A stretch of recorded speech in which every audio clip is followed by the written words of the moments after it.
Quando a gente pensa num relacionamento feliz, o que normalmente vem à cabeça? Amor, carinho, parceria, né? Mas o que realmente sustenta essa felicidade com o passar do tempo não é só o que a gente vê na superfície. Existe toda uma estrutura invisível por baixo e é nela que a gente vai mergulhar fundo agora. Essa é a famosa pergunta de US$ 1 milhão, né? Todo mundo que tá ou já esteve num relacionamento longo já deve ter se perguntado isso. E o engraçado é que as primeiras respostas que vêm na cabeça da gente parecem meio óbvias. E é por aí mesmo que a gente vai começar. Por esses pilares que todo mundo já conhece, que todo mundo fala, aquelas coisas que são, de fato, a base de um relacionamento saudável. Amor, carinho, respeito, admiração, parceria, amizade. Essa lista aqui é o básico, né? A gente pode concordar que esses são os ingredientes que a gente vê, aquilo que a gente sente e quer num casamento. É o ponto de partida. Sem isso, não tem nem conversa. Mas sabe o que é curioso? É que no comecinho da relação, tudo isso parece que acontece sozinho, de forma automática. O amor é fácil, o carinho flui sem esforço. Dá aquela sensação de que o relacionamento tem uma energia própria, que vai se movendo por conta própria. Só que aí, o tempo passa. E é exatamente aqui que o jogo vira. Aquilo que era super espontâneo começa a encarar o maior desafio de todos: a vida real, a rotina. Então, pensa comigo. No início, é todo sentimento espontâneo, tudo flui que é uma beleza. Mas, com o tempo, com a rotina, as contas para pagar, os conflitos, essa espontaneidade vai diminuindo. Já não é mais automático. E é nesse ponto que a relação começa a precisar de algo a mais, algo além do sentimento. Ela passa a exigir uma estrutura. Então a gente chega na pergunta central: qual é o verdadeiro problema? Poxa, se o amor era real, se o carinho existia, por que tantos casamentos se desgastam com o tempo? Talvez o problema não seja a falta de amor, mas alguma outra coisa, algo mais fundo. Para a gente entender isso de verdade, a gente precisa parar de olhar só para a superfície. Chegou a hora de falar daquilo que ninguém vê, a tal da estrutura invisível que segura o relacionamento. E essa frase aqui, ela resume tudo. O desgaste, na maioria das vezes, não acontece por falta de amor. Acontece por falta de uma estrutura, de uma base forte o suficiente para segurar esses sentimentos quando a vida aperta. A melhor imagem para isso é de um iceberg. Pensa só. O amor, o carinho, a admiração, tudo isso que a gente vê e quer é só a pontinha do iceberg, a parte que fica para fora da água. É lindo, claro, é super importante, mas não é isso que sustenta o bloco de gelo inteiro. A força de verdade mesmo, aquilo que faz a relação aguentar o tranco, está na base, na parte que está debaixo da água e que ninguém repara. É essa estrutura invisível que segura a onda e mantém tudo de pé, mesmo quando vem a tempestade. E é exatamente por isso que, a partir de agora, a gente vai parar de falar do óbvio. A gente vai mergulhar fundo nessas bases, nessas estruturas. Elas podem não ter o mesmo glamour, mas são elas que, no fim das contas, mantêm os sentimentos vivos com o passar dos anos. Tá, mas por onde a gente começa essa investigação? Bom, nosso primeiro mergulho vai ser numa dessas bases que é, talvez, uma das mais poderosas e também uma das mais esquecidas: a autenticidade. E o que é ser autêntico dentro de um casamento? É basicamente isso aqui, é a capacidade de viver a relação sem ter que fazer uma performance, sabe? Sem máscara, sem o medo de ser quem realmente se é. É poder ser vulnerável, ser de verdade. Esse é o verdadeiro alicerce para uma conexão real, e é sobre isso que a gente vai falar a seguir. Pensa assim, é a liberdade de chegar em casa e, simplesmente respirar. É a permissão para ser quem se é, sem filtro, sem precisar montar um personagem. E essa pergunta que está na tela é o centro de tudo, sabe? Imagina só, o que acontece quando o lugar que deveria ser o nosso porto seguro se transforma em mais um palco? Quando a nossa própria casa exige uma performance. O peso disso se torna quase insuportável. Então vamos mergulhar nisso, no que significa viver sem máscaras de verdade. A autenticidade transforma a casa no único lugar do mundo onde existe total segurança emocional. É saber que ali, naquele espaço, é possível ser vulnerável, falhar, estar de mau humor e ainda assim ser uma pessoa aceita e amada. É exatamente isso. É um alívio profundo, sabe? De não ter que fingir ser mais forte, ou mais paciente, ou mais feliz do que se está sentindo naquele momento. É poder chegar em casa, literal e figurativamente, e simplesmente largar a armadura pesada que a gente usa o dia todo para encarar o mundo. É poder só ser. E esse contraste aqui é muito poderoso. A performance é tipo um veneno lento. Cada pequena mentira, cada sentimento que a gente engole vai criando uma rachadura minúscula na confiança. Com o tempo, isso vira um abismo de ressentimento. Já a autenticidade, bom, ela é o sangue que corre nas veias da relação. Cada verdade compartilhada, mesmo as mais difíceis, fortalece a conexão e constrói uma ponte de liberdade entre o casal. E essa frase, nossa, ela é um soco no estômago de tão verdadeira. Muitos casamentos não terminam por falta de amor, mas por pura exaustão. É um esgotamento da alma. Pensa no esforço que é sustentar um personagem 24 horas por dia, 7 dias por semana, justo para a pessoa que mais deveria nos conhecer no mundo. É simplesmente insustentável. Mas atenção aqui, porque a gente chegou num ponto crucial, num equilíbrio bem delicado. Ser autêntico não é um cheque em branco para ser inconsequente. Existe uma linha bem fina que separa a honestidade da agressividade e é sobre essa linha que a gente vai falar agora. A resposta para essa pergunta é um sonoro não. A autenticidade de verdade nunca pode ser usada como desculpa para ferir alguém. Aquela famosa frase, ah, mas eu sou assim mesmo, não pode virar um escudo para falta de empatia. Isso aí não é autenticidade, né? Isso é egoísmo. E aqui está a chave para esse equilíbrio: responsabilidade emocional. É a habilidade de dizer, por exemplo, olha, eu tô chateado com isso, em vez de gritar ou aplicar uma lei do gelo. É ser fiel ao que se sente, mas expressar isso de um jeito que convida para o diálogo e não para uma briga. E essa imagem mostra perfeitamente os dois caminhos possíveis. Uma relação que funciona como um tribunal cria medo. As pessoas começam a pisar em ovos, a esconder o que sentem para evitar punição. Já um espaço seguro, ele gera confiança. Ele permite que ambos se expressem, mesmo sobre os temas mais espinhosos, sabendo que vão ser ouvidos e não julgados. Bom, até agora a gente falou bastante da autenticidade dentro de casa. Mas e quando o casal precisa encarar o mundo lá fora? Vamos ver como esse conceito se expande para o casal como uma unidade. E aqui está o segundo grande desafio da autenticidade. Muitos casais são super verdadeiros entre quatro paredes, mas colocam uma máscara para o mundo. Eles sentem a pressão da família, dos amigos, da cultura, todo mundo ditando como um casal de sucesso deveria ser, se comportar e o que deveria querer da vida. E isso aparece em decisões muito concretas do dia a dia. Pensa na pressão sobre ter filhos, ou na divisão de quem cuida da casa e quem foca na carreira. São escolhas que, no fundo, pertencem só ao casal, mas que o mundo exterior se sente no direito de julgar e dar palpite, sabe? Isso cria um ruído constante na relação. E aqui mora o verdadeiro perigo, quando o medo do que os outros vão pensar se torna maior do que o desejo de construir uma vida que faça sentido para os dois. A felicidade do casal começa a ser terceirizada e aquela bússola interna que deveria guiar a relação, ela simplesmente se perde. Ser um casal autêntico não é sobre comprar briga com o mundo, não. É sobre construir um pacto de clareza e convicção entre os dois. É sobre um olhar para o outro e dizer, nós sabemos o que funciona para a gente. Afinal, ninguém mais vive a nossa história, os nossos desafios e as nossas alegrias, né?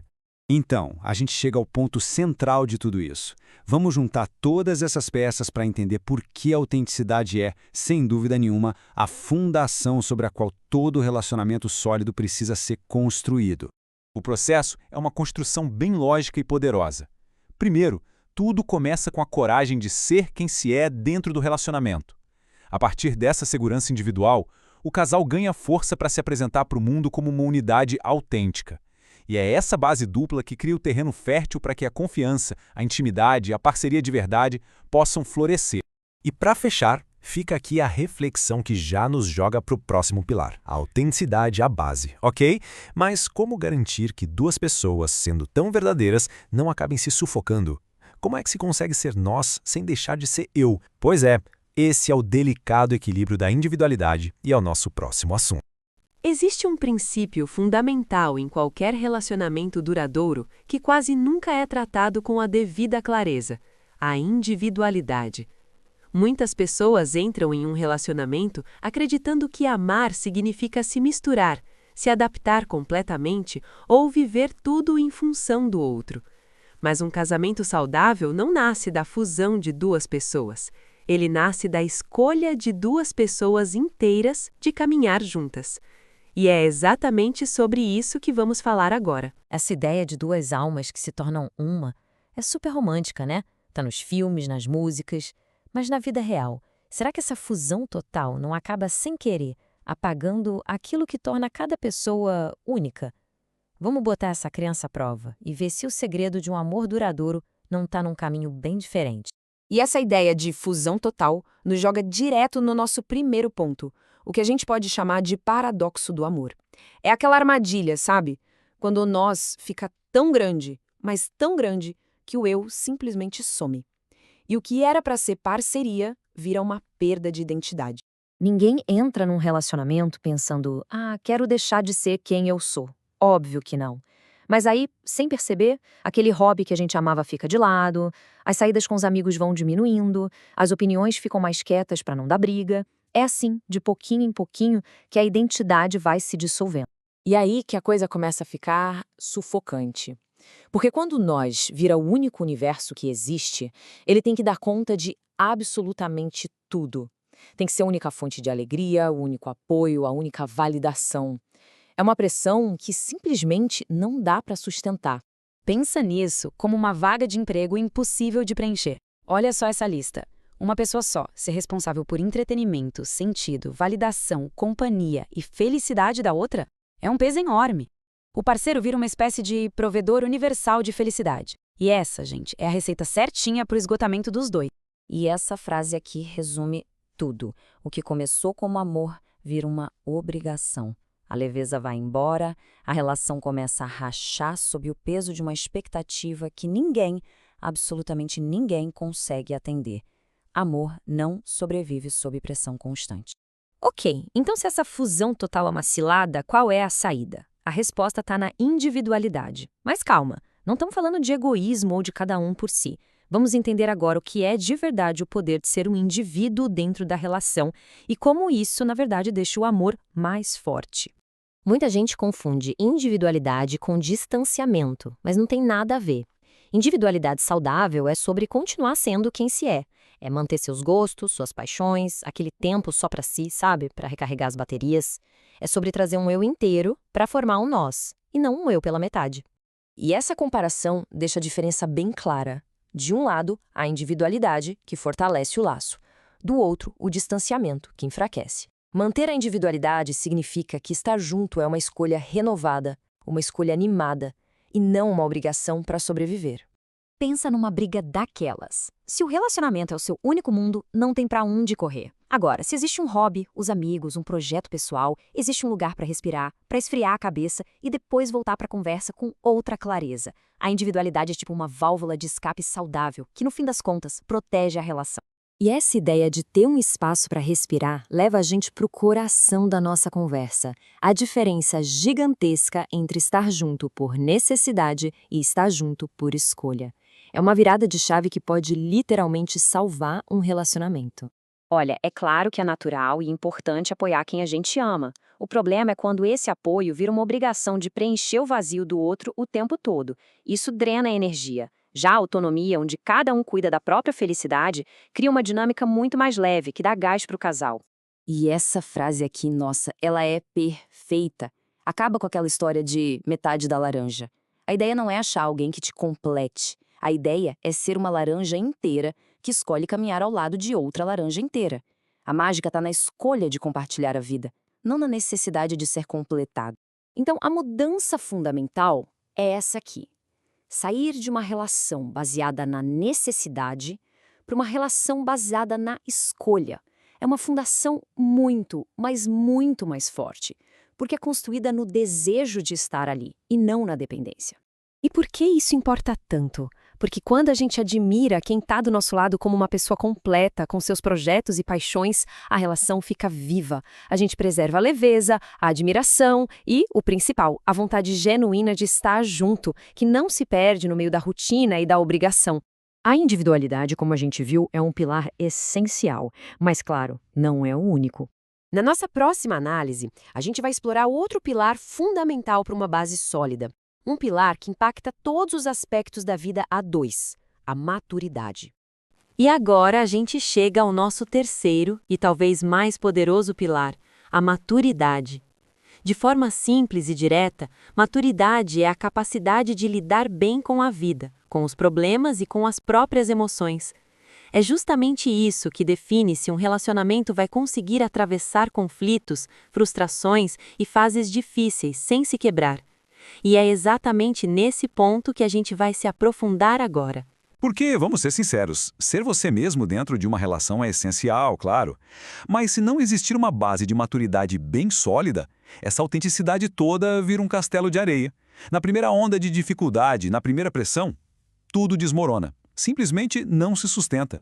E aqui vem o ponto mais importante de todos, talvez. Quando a gente fala de maturidade, não estamos falando de idade, de quantos anos uma pessoa tem. De jeito nenhum. A maturidade que conta é a maturidade de vida. Aquela que é forjada no fogo, sabe? Nas experiências, nas frustrações, nos desafios que a vida joga na nossa frente, muito antes e fora de qualquer relacionamento. E é interessante pensar nisso. Muitos dos problemas que explodem dentro de um casamento, na verdade, são os mesmos que a gente enfrenta no trabalho, com os amigos, na vida. A grande, enorme diferença é a intensidade emocional. O casamento funciona como uma lente de aumento, que pega esses desafios e os torna muito mais potentes. Para a gente entender isso bem a fundo, vamos quebrar essa ideia em 3 pilares, 3 partes fundamentais. Vamos falar de maturidade emocional, depois da mentalidade de casado e, por fim, da responsabilidade proativa. Vamos começar então pelo primeiro pilar, a maturidade emocional. Isso não é algo que nasce com a gente, né? É uma habilidade que se constrói na vida real, no dia a dia, aprendendo a ter mais estabilidade, principalmente na hora do aperto. E o mais fascinante é que essa maturidade vem muito do autoconhecimento. Pessoas que já passaram por perrengues na vida acabam se conhecendo melhor. Elas sabem como reagem sob pressão, o que o cansaço faz com o humor delas, como o estresse afeta suas decisões, elas conhecem os próprios gatilhos. E esse conhecimento de si mesmo é o que permite separar o problema da pessoa e gerenciar as emoções de um jeito mais estável. E claro, isso muda completamente o jeito de lidar com conflitos. Uma pessoa madura não é aquela que não briga. É aquela que sabe brigar direito. É quem tem a habilidade de pausar uma discussão antes que vire um incêndio, a humildade para pedir uma desculpa que venha do coração, a coragem para dizer ok, aqui eu errei e, talvez o mais importante, a disposição para reconstruir a ponte depois do atrito. E isso nos leva a uma verdade que devia ser escrita na parede. O que acaba com os casamentos não são os conflitos em si. Conflitos todo mundo tem. O que destrói as relações é a total incapacidade de lidar com eles de uma forma adulta. É isso que corrói tudo por dentro. Bom, isso nos leva direto para o nosso segundo pilar, uma coisa que aprofunda totalmente essa ideia. Para entrar num relacionamento sério, é preciso uma mudança de mentalidade, uma virada de chave que tem que ser consciente e intencional. Um erro muito comum é a pessoa achar que casar é só, continuar vivendo a vida de antes, mas agora com alguém do lado. Mas não é isso. A mentalidade madura entende que é sobre criar um novo centro de gravidade. O nós vira o centro do universo da relação, e não só um satélite girando em torno do eu. Olha, a diferença é brutal. Na lógica da vida de solteiro, o que manda é o conforto pessoal, a agenda própria, a liberdade total. Já na mentalidade de quem está num compromisso sério, a perspectiva muda. O que antes parecia um sacrifício, agora é uma escolha. O que parecia uma concessão se torna um investimento no futuro da relação. E aí o foco muda. Quem tem essa mentalidade madura não fica perdendo tempo e energia se perguntando: será que eu fiz a escolha certa? Não. A energia está toda voltada para outra coisa. Como eu faço essa escolha dar certo? É uma postura de ação, de construção. E essa postura de ação nos joga direto no terceiro pilar, a responsabilidade. Estamos falando aqui de um cuidado ativo, de um sentimento de que a saúde do relacionamento é, sim, uma tarefa de quem está nele. Muita gente acredita naquela ideia de que o relacionamento é uma divisão matemática, né? 50% de esforço para cada lado. Mas será que essa conta fecha na vida real? Será que funciona assim? A verdade é que a abordagem madura propõe algo bem diferente e, olha, muito mais poderoso. É a mentalidade sem barra séria. E o que é isso? É simples. Cada um assume para si 100% da responsabilidade de dar o seu melhor, de fazer a sua parte, sem ficar com uma planilha na mão, medindo o que o outro fez ou deixou de fazer. Essa mentalidade é o que permite que, numa fase ruim, um consiga segurar as pontas pelo outro, sem transformar isso numa contabilidade de favores, sabe? E essa responsabilidade é proativa, não é reativa. Pessoas maduras não esperam a crise estourar para fazer alguma coisa. Elas estão sempre atentas, observando os sinais, identificando os pequenos desconfortos e agindo antes que uma coisinha pequena vire um problema gigante. Elas são, de fato, as guardiãs da própria relação. Então, para a gente amarrar tudo isso que a gente conversou, vamos voltar àquela ideia central que conectou todos esses pilares. É fundamental que isso fique muito claro. O tempo de vida ajuda, claro, traz experiência, mas a idade no RG, por si só, não é garantia de absolutamente nada. A gente vê por aí pessoas mais jovens entrando em relações com uma consciência, um senso de responsabilidade que é de aplaudir, e também vê pessoas bem mais velhas que, infelizmente, nunca desenvolveram essa maturidade. A postura conta mais do que a idade. E o grande resumo da ópera é este: maturidade não é não errar. Todo mundo erra. Maturidade não é não ter problemas. Todo mundo tem. Maturidade é a postura que se tem diante dos erros e dos problemas. É sobre como a gente conserta, como a gente aprende e como a gente segue em frente.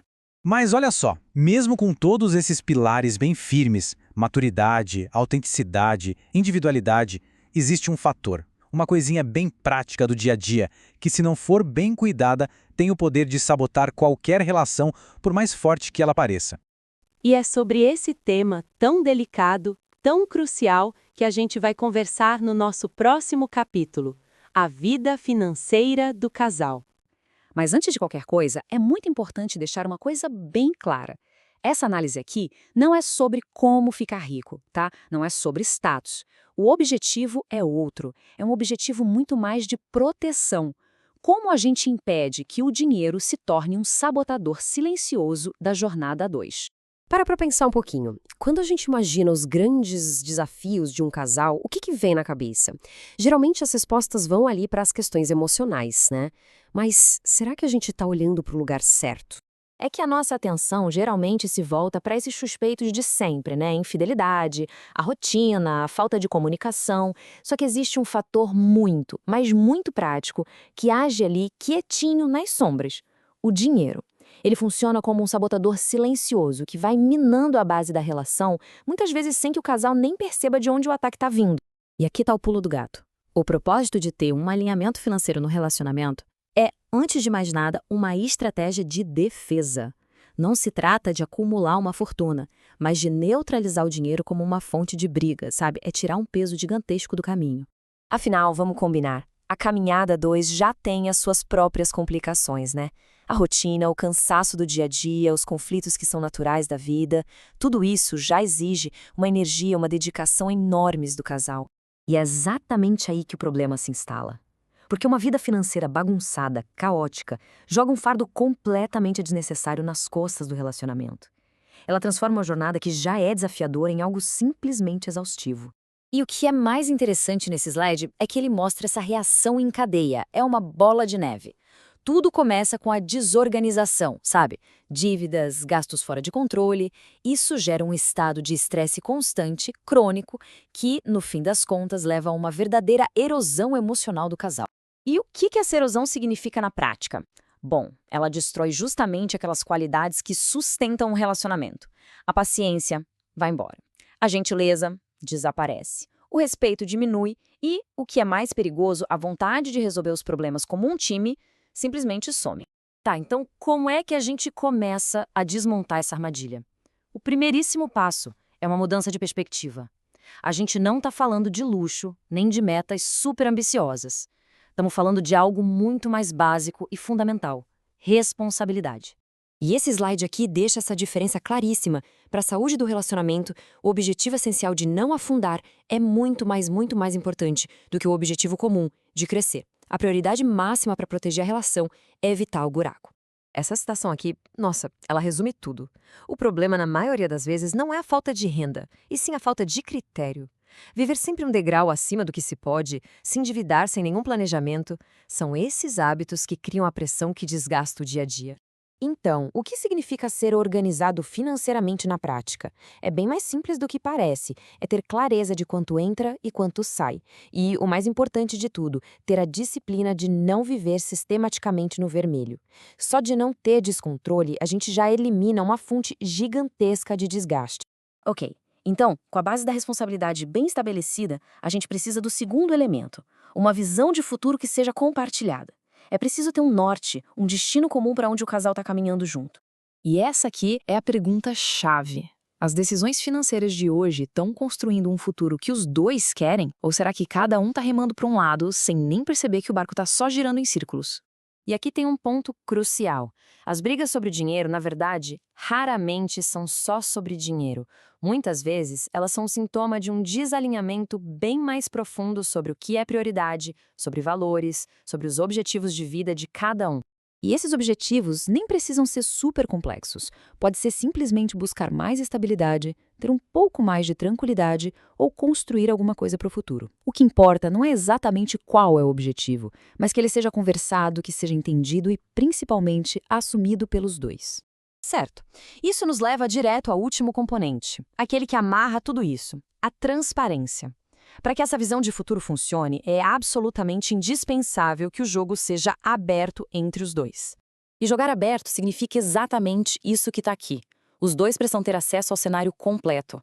Salários, dívidas, aquelas despesas maiores, tudo precisa ser compartilhado para que o casal possa funcionar como um time de verdade.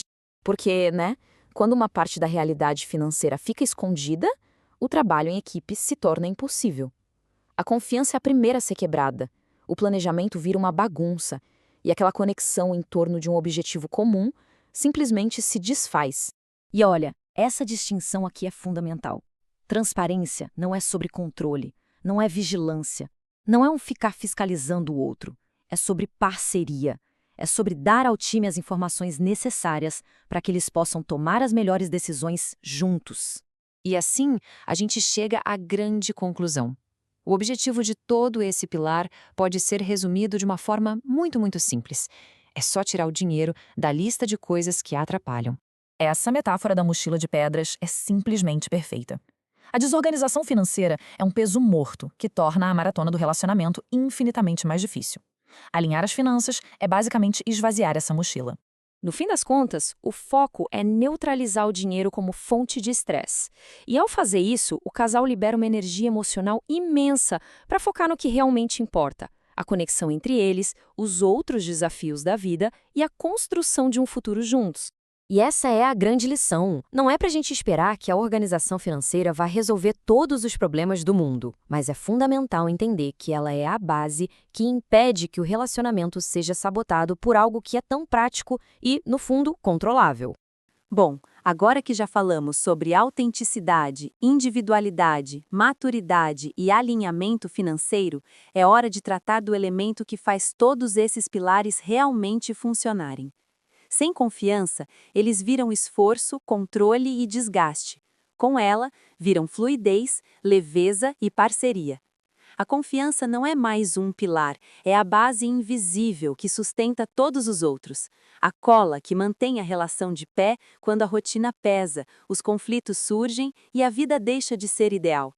É sobre isso que este capítulo trata, porque quando a confiança existe, o relacionamento flui. Quando não existe, nada compensa. Sabe, é importante entender isso aqui. A confiança não é tipo um quinto pilar que você coloca lá do lado dos outros. Pensa nela mais como o óleo que faz todas as engrenagens rodarem sem travar. Sem confiança, todos aqueles pilares que a gente falou viram só um esforço sem fim, uma coisa pesada. Mas quando ela existe, aí sim, tudo flui. Ser autêntico passa a ser algo seguro, ter o seu próprio espaço se torna possível e a maturidade vira o padrão, não a exceção. É isso. A confiança é literalmente o sangue que corre nas veias da relação. Porque pensa bem, sem ela, até a melhor das intenções pode parecer suspeita, pesada, mas com confiança até os desafios mais complicados parecem mais leves, mais naturais. É ela que deixa a estrutura toda do relacionamento respirar. Ok, agora a gente entra num ponto que talvez seja um pouco polêmico, mas olha, é fundamental. Tem uma ideia muito, mas muito comum sobre confiança que a gente precisa derrubar logo de cara. Vamos pensar juntos aqui? Será que dá para simplesmente decidir confiar em alguém? Tipo, acordar de manhã e falar, ok, a partir de hoje eu confio. É como apertar um interruptor? Ou será que a confiança é uma coisa que nasce de um outro lugar, algo que não dá para forçar? E a diferença é brutal. De um lado tem o mito, essa ideia de que confiar é quase um ato de fé, uma escolha moral, uma virtude. Do outro lado tem a realidade. Confiança é uma resposta emocional. Simples assim.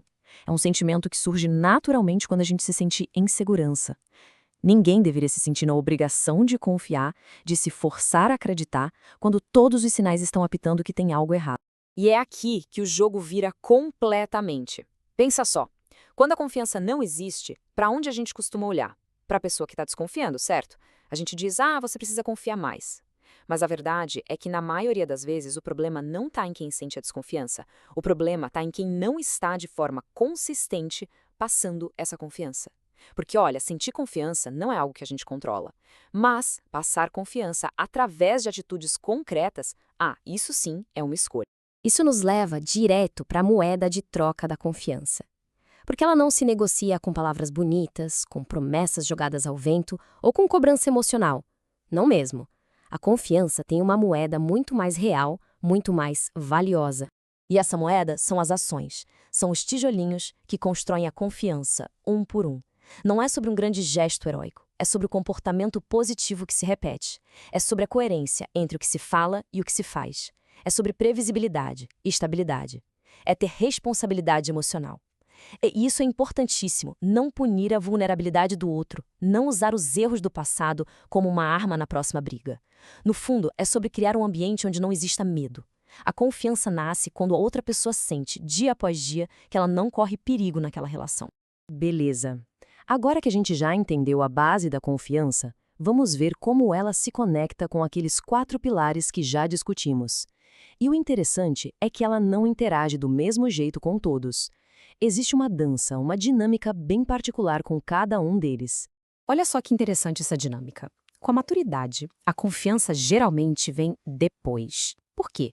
Porque pessoas maduras costumam ser mais previsíveis, mais responsáveis, e essa previsibilidade gera segurança, gera confiança. Já com a individualidade, a ordem se inverte. A confiança precisa vir antes, só dá para dar espaço, dar autonomia para o outro sem morrer de medo, se a confiança já estiver lá. E aí, com a autenticidade e o alinhamento financeiro, a relação é de mão dupla, é simbiótica. Quanto mais confiança, mais fácil ser transparente. E quanto mais transparente, mais a confiança se fortalece. É um ciclo, uma coisa alimenta a outra. E isso reforça um ponto crucial. Confiança de verdade, aquela que é saudável, não é cega. Não é sobre fechar os olhos e acreditar apesar de todos os sinais de alerta. É exatamente o contrário. É confiar por causa dos sinais. É uma conclusão lógica que a gente tira com base em evidências, no padrão de ações que a gente vê todo dia. Se para confiar é preciso fazer um esforço, se enganar um pouquinho, ignorar a intuição, então algo já está muito errado. E aí, depois de todo esse trabalho de construção, qual é o grande prêmio? Qual é o resultado prático disso no dia a dia? É aqui que a mágica acontece de verdade. O relacionamento simplesmente muda de estado. A diferença é como o dia e a noite. Um relacionamento com baixa confiança é cansativo. É um segundo emprego, sabe? Que exige vigilância constante, tensão, medo. É exaustivo. Agora, um relacionamento de alta confiança, ele se torna o exato oposto. Um lugar de repouso. Ele deixa de ser mais uma fonte de estresse para virar um refúgio, um porto seguro, um lugar de apoio nesse mundo que, vamos combinar, já é complicado demais. Olha, se tem uma única frase para guardar de toda essa nossa conversa, é esta aqui. É a regra de ouro. É simples, é direta e não tem negociação. Confiança se constrói com atitudes. Não se exige com palavras. Ponto final. E quando essa base de confiança está lá, firme e forte, todo o resto se encaixa como um quebra-cabeça. A autenticidade finalmente se torna possível, sem medo de julgamento. A individualidade para de ser uma ameaça e vira algo saudável. A maturidade tem espaço para acontecer naturalmente e a transparência financeira se torna algo viável. A estrutura toda fica sólida, resiliente. E tudo isso nos leva a uma última pergunta, que fica aqui para a gente pensar. Agora que a gente entendeu as peças do jogo, os pilares e esse elemento que conecta tudo, a questão é como tudo isso se junta para construir algo ainda maior com o passar do tempo. Como esse quebra-cabeça monta o grande edifício de uma vida a dois. Essa é a ponte perfeita para nossa próxima e última conversa sobre o tema. Agora que a gente percorreu todo esse caminho e passou por cada um desses pilares, chegou a hora de fechar tudo em uma reflexão final.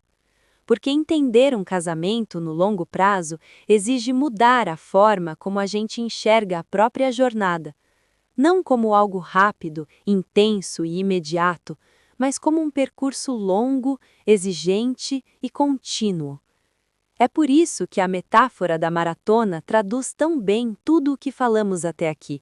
E é exatamente isso. O casamento é uma maratona, não uma corrida de 100 metros. E numa maratona, não ganha quem sai correndo na largada. Ganha quem tem preparo, quem tem constância para aguentar o percurso inteiro. A estrutura é o que dá esse fôlego. E quando o casal corre essa maratona com essa base sólida, algo extraordinário acontece. A relação se transforma. Com essa fundação de confiança e maturidade, a dinâmica vai muito além de dois indivíduos que só moram debaixo do mesmo teto. A relação evolui para uma unidade, não por dependência, mas por escolha consciente. Um nós que pensa junto, que enfrenta os desafios como um time e que constrói o futuro em conjunto. E é aqui que a verdadeira força dessa união se revela. Porque quando duas pessoas inteiras trabalham de forma tão alinhada, a soma, bem, ela deixa de ser uma conta simples.